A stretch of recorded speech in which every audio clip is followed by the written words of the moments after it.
Salut à tous, soyez les bienvenus sur cette nouvelle vidéo où on va tester ensemble le Leago Lead One. Franchement, pour cette semaine, on aurait dû faire une vidéo sur d'abord le DG 580 ou peut-être organiser un concours pour gagner un exemplaire, mais c'est jamais d'arriver. Donc ça ne me laissait pas de choix, mais de faire une autre vidéo sur notre modèle de chez Leago. Donc au niveau de design, il n'y a rien à raconter, franchement, c'est inspiré explicitement d'après le fameux DG 2014. Par contre, je trouve la finition, c'est vraiment très bien foutu pour son prix là. Sachant que celle-ci est moins que 100 €, je trouve la finition c'est plutôt impressionnant. Surtout ces deux côtés en aluminium procès, voilà, c'est vraiment très bien regardé. En plus, la coque. Et l'écran, c'est vraiment bien serré là-dessus. Voilà. Le matos, même si la plupart des matos c'est en plastique, mais c'est du plastique assez épais, donc ça doit être assez résistant. Donc, pour la coque, alors, au niveau du design de la coque, il y a deux choses remarquables. C'est plutôt la caméra qui est en forme carrée, voilà, accompagné par son flash qui est aussi en forme carrée. Et aussi ici on a une toute petite partie en métal, en aluminium procès là, avec une inscription de Lead One là-dessus. Ça fait plutôt joli franchement. Ok, et sur la coque on a aussi ce genre de relief qui ressemble à Galaxy S5. Voilà, donc à part de ça, il n'y a rien de très spécial franchement. Je ne veux pas passer trop de temps là-dessus. Donc, très rapidement, on ouvre la coque pour checker la batterie et aussi l'emplacement de 4 signes. Ok, apparemment, c'est toujours cet emplacement de 4 signes double signe. Donc, c'est un micro-signe entassé sur un emplacement de 4 signes standard. Ça, je trouve, c'est un peu chiant, franchement. Vaut mieux le séparer, quoi. En plus, on trouvera aussi un emplacement pour micro SD qui supporte une capacité jusqu'à 30 €. Voilà, ça c'est plutôt pas mal. Et la batterie. Alors, voyons, la capacité c'est 2200 mAh. C'est correct pour un smartphone en QHD en 5,5 pouces. Voilà. Ok, aussi on trouvera les fréquences compatibles ici, voilà, pour 3G on a 8050 et 2100 et aussi le quad-band GSM. Et au-dessous on a les deux Go Email, voilà. C'est plutôt correct, il met toutes les informations nécessaires là-dessus, ça a l'air plutôt sérieux, mais on ne sait jamais la performance. Donc, il faut checker plus tard. Ok, très rapidement, on va sur la dimension. Tout d'abord, longueur, on a 155,86 mm. Voilà, c'est un peu trop long à mon avis, mais l'écran c'est 5,5 pouces, rappelons. Ensuite, largeur, voilà, 76,63 mm. Assez correct, je trouve, mais franchement... c'est pas très facile de manipuler avec une seule pouce, voilà. Donc c'est un peu trop gros. En plus, pour l'épaisseur, donc ça fait presque 8 mm.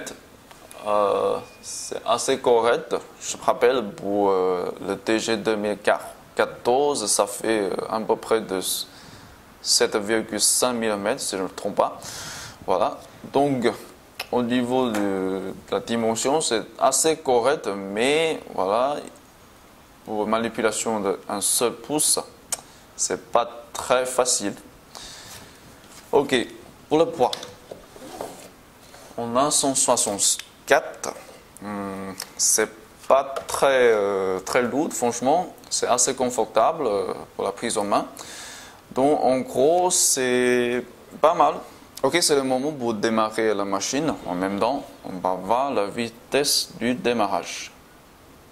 Ok, c'est parti.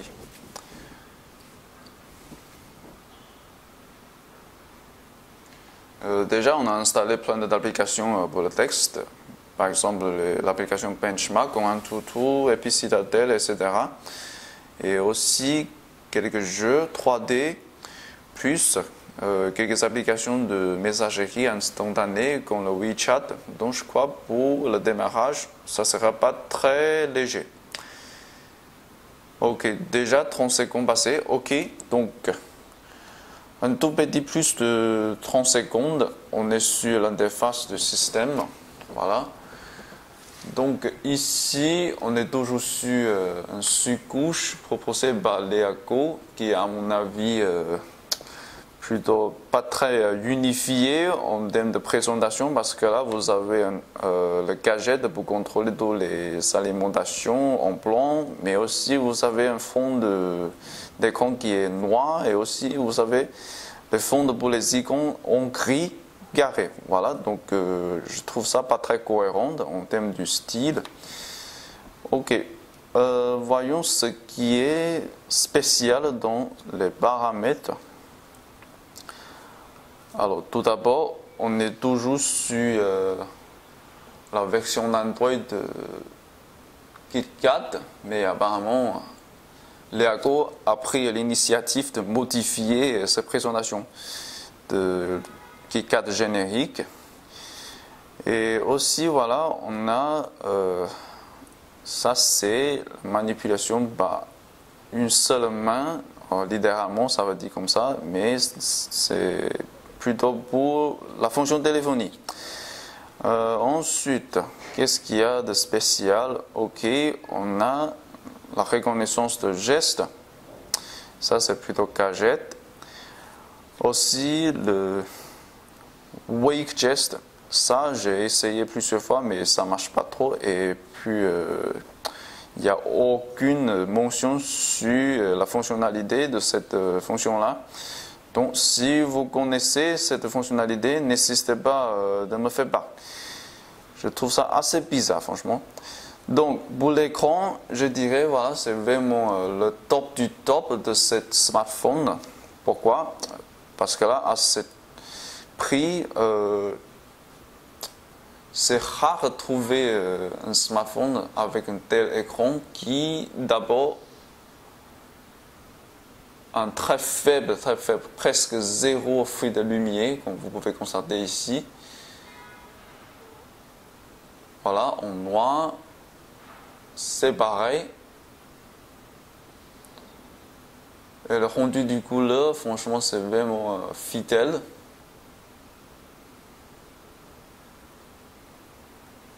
Ok, avant d'avancer sur la partie du benchmark, il faut faire quelque chose pour vérifier l'existence de quelques fonctionnalités. Par exemple, le LED de notification. Ok, maintenant la batterie est en charge, mais on va pas de LED de notification. Ça, c'est vraiment très dommage, je trouve. Donc, LED de notification, c'est absent. Ensuite, pour le ODG, ok, ça se passe rien. Le clef n'est pas allumé, voilà. Ça, c'est très dommage. Bas de LED de notification, bas de ODG. Ces deux-là, pour moi, c'est plutôt impératif, voilà. Donc, ça, c'est pas très top, franchement. Si c'est pour baisser le prix, je dirais que ça vaut pas trop le coup, franchement. Ces fonctionnalités, c'est plutôt impératif pour moi et j'en suis sûr que je ne suis pas seul. Ensuite, voilà, qu'est-ce que je vais vérifier? Alors, c'est tout d'abord les Email. Donc, on a deux Email à 35. Ensuite, les fréquences. Ok, ça c'est un peu bizarre parce que là sur l'étiquette qu'on vient de regarder, derrière de la coque, il n'y a pas de WCDMA 900, voilà, mais ici on a pour 3G 2000, 1900, 850, 800 et la 900. Ça c'est vraiment embêtant pour moi, un peu confusant. Et j'ai aucun moyen de vérifier. Encore, j'ai aucun moyen de vérifier l'existence de WCTMA 900. Donc, il faut se méfier de ce qui vous dit sur des mots d'ingénierie, quoi. Ok, sur AnTuTu, on a un score global de 17 271. Le score, pour moi, c'est un peu exagéré, je trouve. De toute façon, AnTuTu n'est pas un benchmark très fiable pour moi. Déjà, en Chine, on a des rumeurs qui disent, voilà, c'est un benchmark qui circule dans l'intérêt de gros fabricants comme Xiaomi. Mais Xiaomi, ce n'est pas le seul de tricher dans le benchmark. Déjà, on a Samsung qui a triché énormément dans le benchmark déjà. Donc, voilà, ça c'est le côté négatif de l'industrie, quoi. Donc, ici, je vais également montrer les détails du score. Ce qui est impressionnant, c'est que la graphique 3D, on a un score de 4410. Ça, c'est pas très fiable pour moi, sachant que la puce graphique n'est que Mali 400 MP, voilà, très l'entrée de gamme. Ici, je tiens à corriger une faute que j'ai faite au début de cette vidéo, parce que là, j'avais dit que l'écran, c'est QHD. Franchement, c'est du VHD. Donc ici, on a aussi un score multitâche qui est plutôt bon, 3481. Voilà. Mais en tout cas, il faut se méfier un peu de AnTuTu. Ok, pour les caractéristiques, voyons ce qui est affiché sur AnTuTu. Tout d'abord, pour le processeur, c'est le MediaTek 6582, le quad-core, 14C à 1.3 GHz, voilà, entrée de gamme. La puce graphique, c'est Mali 400 MP, résolution HD, la caméra, voilà, ça c'est toujours 8 mégapixels indéboulé à 13. Donc on ne se trompe pas, on ne se trompe jamais de ça. Et aussi pour le RAM, c'est 1 Go, ça c'est correct pour un HD, sur un écran de 5,5 pouces, donc la densité de pixels, ça va baisser un peu par rapport à 5 pouces. Donc ici, on a aussi un ROM de 8 Go, voilà, ça c'est assez volumineux pour son prix. Parce que là, le prix, ça c'est vraiment attirant déjà, moins de 100 €. Ici, la densité de pixels, ok, c'est 320. Voilà, ça c'est tout ce qui est pour les caractéristiques. Et aussi pour l'Android, ici c'est KiCad confirmé. Ensuite, pour les capteurs, ok, voilà, on a peu de capteurs enregistrés, on n'a que l'accélération linéaire ici, je trouve. Et aussi le capteur de lumière et le capteur de proximité. Mais tout ça, on va regarder sur Z-Device pour les détails. Ok, donc ici on a le GPS, l'accéléromètre, pas de boussole. Ensuite, voilà, capteur de gravité, gyroscope, accélération linéaire. Non, il n'y a rien, il n'y a plus rien. Donc, pour l'accéléromètre, ok, ça fonctionne plutôt correctement. Et pas de boussole. Donc ensuite, on va voir le comportement de capteur de lumière. Alors, pour mieux que je prenne une torche.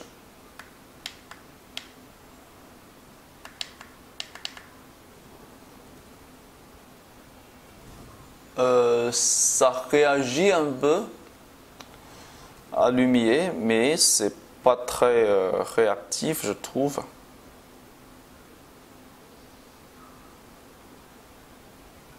Voilà. Ensuite, on a le capteur de proximité.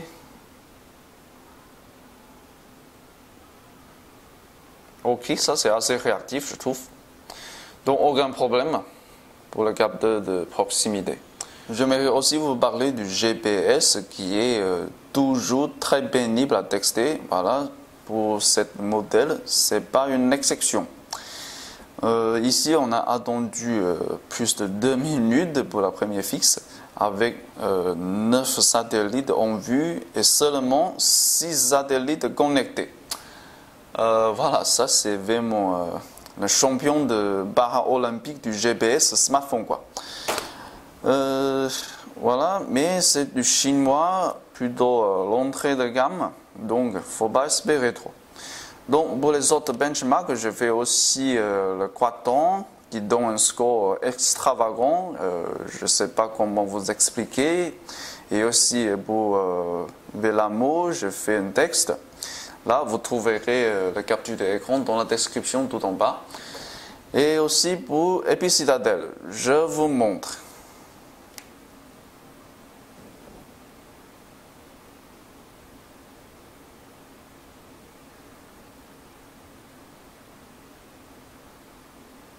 Voilà, c'est planté.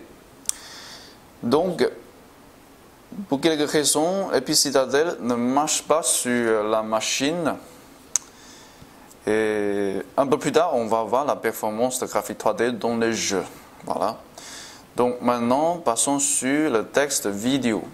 Ok, ensuite le texte vidéo, cette fois-ci, je ne vais pas texter des fichiers MP4, de machin. Voilà, on va directement sur les vidéos en streaming. Voilà, j'ai pris le plus grand site de vidéos en streaming en Chine. On va essayer d'une série américaine. Donc l'avantage de vie en Chine, c'est que ces séries américaines sont gratuites.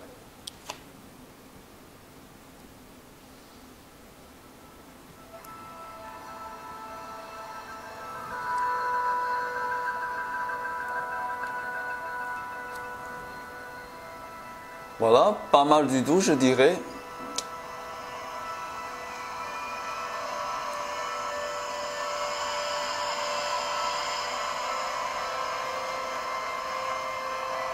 Le noir, ça c'est assez profonde. Alors, je vais...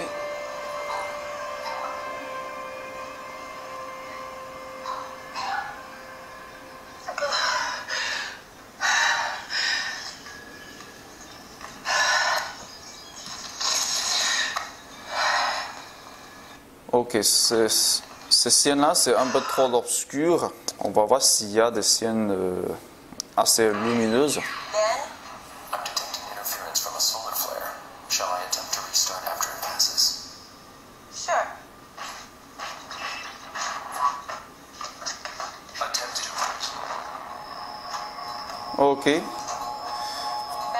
Apparemment, l'histoire se passe toujours en espace, donc c'est toujours noir. It was like this when I found it.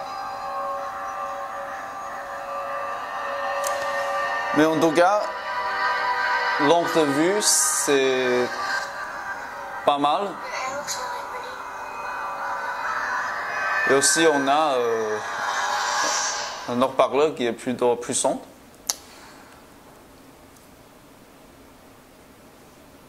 Alors, je crois que c'est arrêté. I don't know what's going on Okay. with him, but he is not the same as when I left here. No, he's not. He's a year older. That is not what I'm talking about.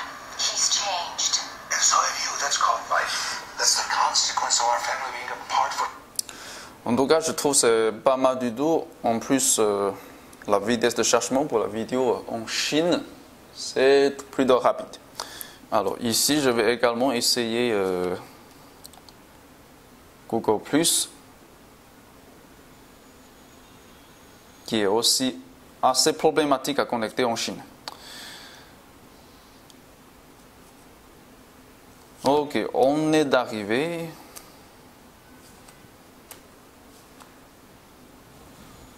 Franchement, c'est pas mal du tout, hein. La vitesse de chargement, tout ça. Alors, il reste quelques images qui est dans retard, mais voilà, c'est plutôt pas mal. Alors, quoi de vidéo?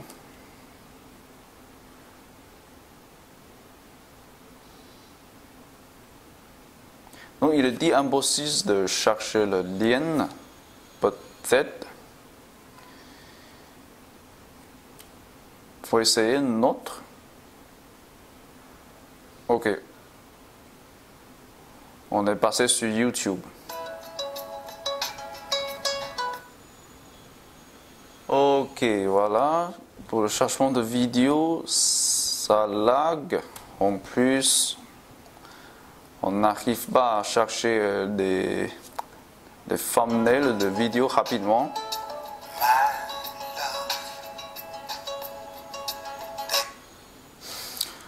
Ok, en tout cas, on est sûr que le service Google, ça marche. Mais chez nous, il faut passer par le proxy. Aussi, on va essayer le navigateur. Donc, tout d'abord, on va essayer ePay.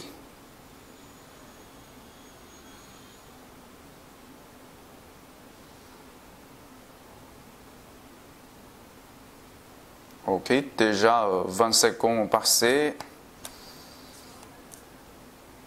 On n'a même pas fini de chercher la première page. Alors, quoi de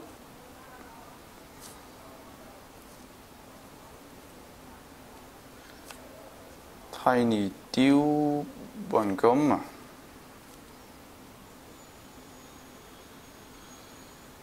Ok, on est connecté toujours sur le site mobile. Ça, c'est automatique. Voilà. Ok. On n'a toujours pas fini le cherchement. La première page, ok. Ça va prendre 40 secondes.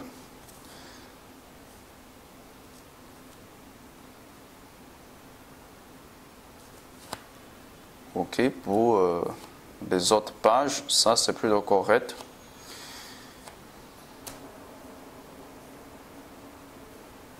Toutefois, je tiens à préciser qu'on est sur un réseau plutôt puissant. En plus, on est le seul utilisateur de connecter là-dessus, donc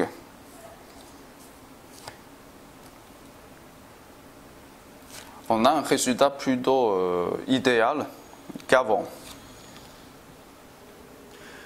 Ok, pour le texte caméral, on passe toujours d'abord par l'autofocus. Ok, personnellement, je trouve que ça, c'est pas très réactif. Il faut vraiment bien stabiliser. Voilà. Il faut attendre au moins 2 ou 3 secondes pour qu'il soit bien focalisé sur l'objet. Ça, c'est pas très grand chose. Mais en tout cas, c'est un smartphone à moins de 100 €, d'une marque chinoise méconnue. Voilà, Leago, ça sort de nulle part. Donc, j'attends pas très grand chose.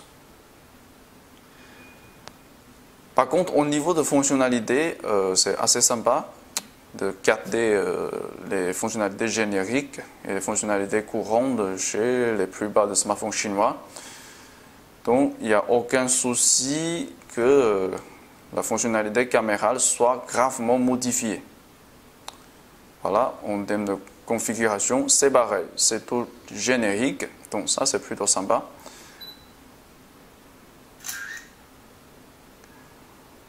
Ok, ici je vais montrer les photos en gros plan et aussi quelques photos prises à l'extérieur, voilà.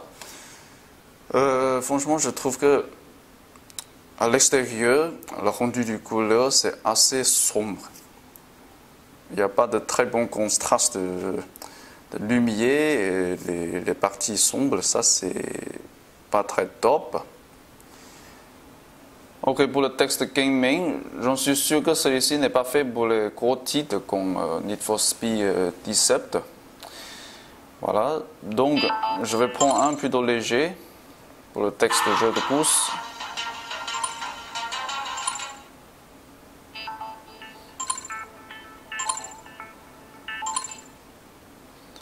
Et franchement, tout à l'heure, pour le texte vidéo, la batterie a un peu chauffé.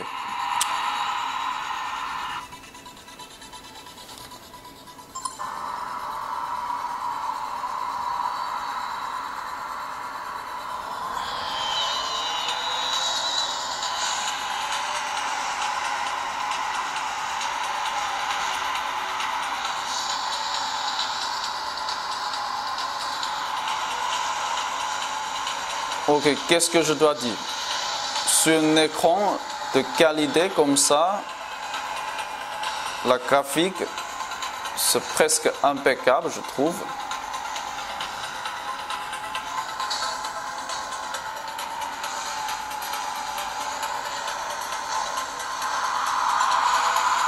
Mais ce qui est un peu dommage, c'est que on n'a pas de gyro.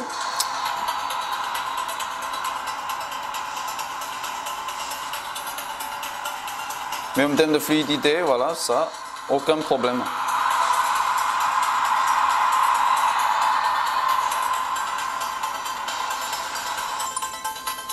Donc, passer sur un autre jeu. Ça, on avait testé trop de fois. Donc ici, je vais essayer aussi Note.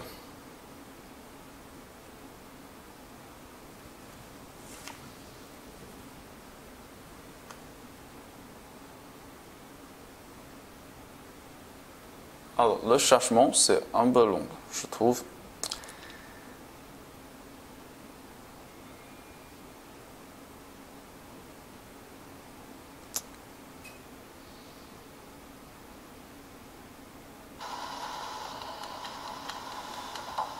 Ok, donc on va prendre une partie vite fait là.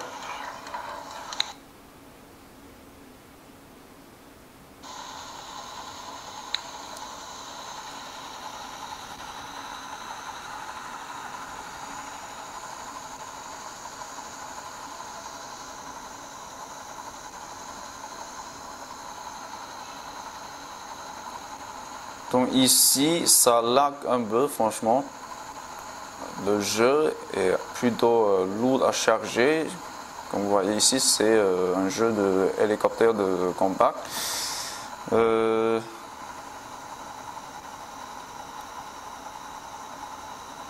Voilà, ça lag.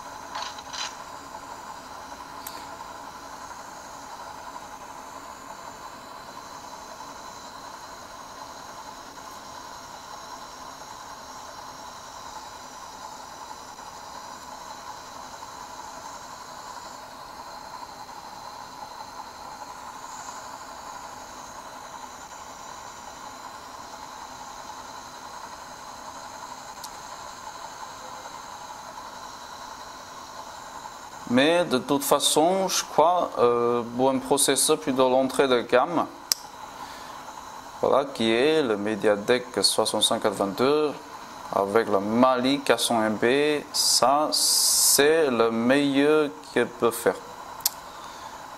C'est le grand maximum.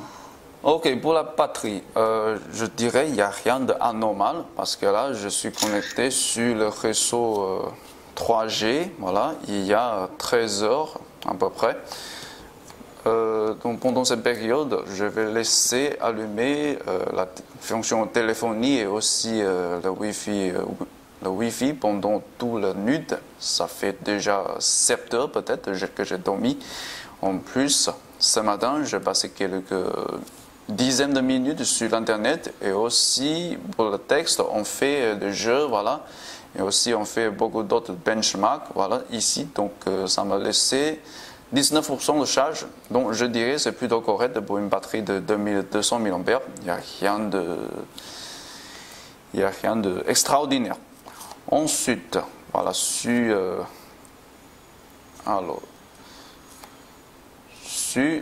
la battery monitor, donc ici, pour la conservation pendant la veille, ça c'est correct, il n'y a rien d'anormal ici. Et pour la température, ça chauffe parfois, mais n'a jamais dépassé 35 degrés. Ensuite, le voltage, c'est correct, même si dans les situations chargées, voilà, ça c'est plutôt acceptable. Donc en gros, la batterie c'est correct, mais le bémol, c'est que ça n'a que 2200 mAh pour un écran de 5,5 pouces en HD. Ok, c'est la fin de cette vidéo et avant de partir, je dois vous laisser mon verdict sur ce Leago Lead One. Donc pour moi, le top, premièrement, c'est la finition. Personnellement, j'ai surtout ces deux côtés en aluminium procès qui est plutôt très bien foutu, à mon avis. Pour un tel prix, ça c'est plutôt rare. Et deuxièmement, c'est l'écran de qualité. Franchement, pas de fuite de lumière constatée. En plus, super bien angle de vue et très bon rendu du couleur. Voilà, ça c'est vraiment impressionnant. Alors, troisièmement, c'est sans doute le prix.